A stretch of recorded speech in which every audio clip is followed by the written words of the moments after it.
ओम नमस्ते। जी हाँ, आपने सही अनुमान लगाया है। हम एक चिकित्सक के वहाँ पर हैं, मुख्य चिकित्सक। हम हैं जोधपुर स्थित स्वास्थ्य साधना केंद्र में, जहाँ पर आज हम साक्षात्कार कर रहे हैं मुख्य चिकित्सक के रूप में डॉक्टर हृदयेश भारती जी के साथ में। डॉक्टर साहब, आपका स्वागत है। नमस्कार। और हम आपसे काफ़ी कुछ जानने के प्रयास कर रहे हैं आज।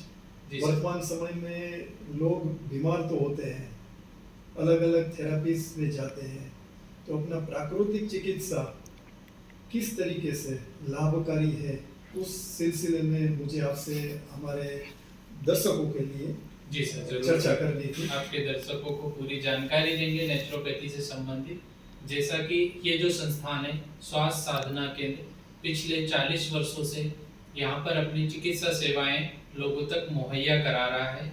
और इसका जो उद्देश्य है इस प्राकृतिक चिकित्सा संस्थान का, वो ये है कि कम से कम खर्च में लोगों को अच्छी से अच्छी गुणवत्ता युक्त चिकित्सा सुविधाएं मुहैया करा सके। इसके ऊपर हम जो है पिछले 4 दशकों से काम कर रहे हैं। बहुत बढ़िया। जी सर। और इस संस्थान में हम अलग अलग तरह की चिकित्सा सुविधाएं लोगों को मुहैया कराते हैं। जैसा कि आपने पूछा है कि लोगों को आज की वक्त में क्या क्या जानकारियां जो जरूरी है नेचुरोपैथी से संबंधित, हम उस पर अगर प्रकाश डालें तो जैसा कि हमारी लाइफ स्टाइल में चेंजेस होने की वजह से लोगों में एक उम्र के बाद, यंग एज में तो इतना पता नहीं चलता है, लेकिन एक वृद्धावस्था की एज में आने के बाद में जोड़ों में दर्द, नींद नहीं आना, चिड़चिड़ाहट हो जाना, मांसपेशियों का दर्द, इस तरह की समस्याएं एक उम्र के बाद लोगों में ज्यादा दिखाई देती है। सर, वो आपने बहुत अच्छा टॉपिक उठाया, पर मैंने ये चीज भी देखी है, लोग आज जो उम्र के हैं उससे अधिक उम्र के दिखते हैं। ये भी शायद लाइफस्टाइल का ही होगा। जी तो सर, ये दो टॉपिक के ऊपर इसमें हम बोलते हैं, एक होती है हमारी फिजियोलॉजिकल एज, एक होती है बायोलॉजिकल एज। तो जो हमारी फिजियोलॉजिकल एज है वो उसकी वजह से लोग आजकल थोड़े बुजुर्ग दिखाई देते हैं। अपने को जो है अगर हमारा खान पान अगर लोगों का बराबर रहेगा तो उनकी जो बायोलॉजिकल एज है, जो फिजियोलॉजिकल एज है, वो दोनों एक ही अवस्था में रहेंगी। तो ये जो अंतर है दिखाई देने में और लोगों की ताकत में, वो एक समान रहेगा। इसमें हमारे खान पान का बहुत ज्यादा रोल है। दूसरा जो रोल है वो है एक्सरसाइज का। नियमित एक्सरसाइज अगर आप करते हैं, एक्सरसाइज किसी भी फॉर्म की आप कर सकते हैं, योगा, मेडिटेशन या रनिंग, जॉगिंग, जंपिंग, अलग अलग तरह की जो एक्सरसाइजेस होती हैं वो सब आप कर सकते हैं। इवन अगर वॉकिंग भी अगर हम करते हैं तो वो भी लोगों के लिए बहुत ज़्यादा लाभकारी होती है। अच्छा, के हिसाब से जो समस्याएं होती है लोगों को, तो उसमें प्राकृतिक चिकित्सालय किस तरीके से अपना रोल निभा सकता है? जी, जैसा कि हम सभी जानते हैं कि नेचुरोपैथी जो है प्रिवेंशन पे ज़्यादा फोकस करती है रेदर देन क्योरेटिव, जिसका हमारा स्लोगन भी है, prevention is better than cure. तो अगर हम लाइफस्टाइल डिसऑर्डर्स या वृद्धावस्था की जो बीमारियां हैं उनसे अगर हम बचना चाह रहे हैं तो हमारा खान पान और हमारी दिनचर्या अगर नियमित रहेगी तो वृद्धावस्था में जो आने वाले रोग हैं उनको हम कुछ हद तक कम कर सकते हैं।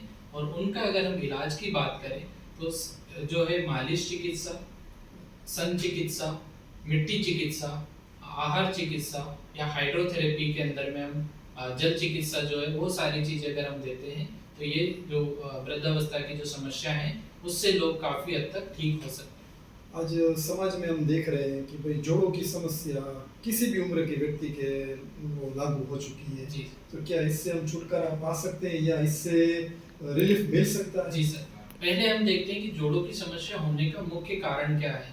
एक तो है नियमित गतिविधियां नहीं होना। जैसे कि आज हम देखेंगे हर एक व्यक्ति जो है चेयर पे बैठ करके खाना भी खाते हैं, टॉयलेट भी आजकल वेस्टर्न टॉयलेट आया है तो उसके ऊपर बैठते हैं। तो जो जोड़ों में खास करके घुटनों में उनका मूवमेंट बराबर नहीं हो पाता है, या जो वहाँ पर सर्कुलेशन है वो बराबर नहीं हो पाता है, जिसकी वजह से जोड़ों के दर्द बहुत कॉमन हो गए हैं वृद्धावस्था में।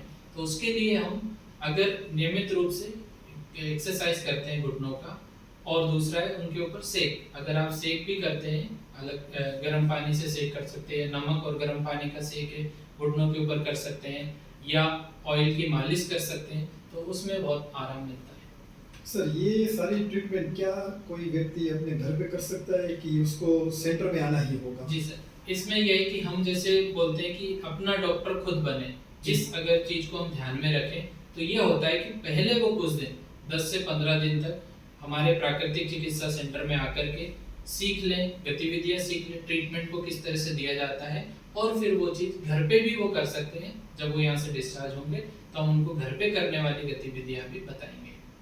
तो सर जो मैं समझा हूँ आपकी बातों से, मुझे ऐसा लगता है कि यहाँ पर सिर्फ रोगी नहीं, जी सर, एक स्वस्थ व्यक्ति भी कुछ दिन के लिए बिल्कुल। यहाँ पर पैकेज लेके, जैसे हम किसी बीच पे जाते हैं, किसी होटल में रहने जाते जी हैं, सर, घूमने जाते जी हैं, सर, तो एक रिफ्रेशमेंट के लिए आ सकता है। बिल्कुल बिल्कुल आ सकते हैं। जैसा कि हम मानते हैं कि हमारा जो खान पान है आजकल का, उसकी वजह से शरीर में बहुत सारे विजातीय द्रव जो है इकट्ठा हो रहे हैं, या हम उनको अगर मेडिकल भाषा में बोले तो फ्री रेडिकल्स। तो फ्री रेडिकल्स को कम करने के लिए अगर हम 7 से 10 दिन का अगर नेचुरोपैथी में डिटॉक्स डाइट और जो एलिमिनेटिव ट्रीटमेंट्स है अगर वो लेते हैं, तो जो उनका लाइफ स्टाइल, जिससे पॉजिटिव प्रमोशन ऑफ हेल्थ जो हम वर्ड बोलते हैं, वो उनका बहुत अच्छे से हो पाएगा। सर आपने बहुत संक्षिप्त में बहुत बड़ी बात बता दी जी कि हमें स्वस्थ रहना है तो हमें हमारी दिनचर्या या तो हमारे व्यवहार में या तो हमारी रहनी गहनी में फर्क करना पड़ेगा। बिल्कुल सर, ये बिल्कुल निश्चित है। तभी हम जो रोग आज के समय के साथ जो हो रहे हैं उनसे हम काफी हद तक बच सकेंगे।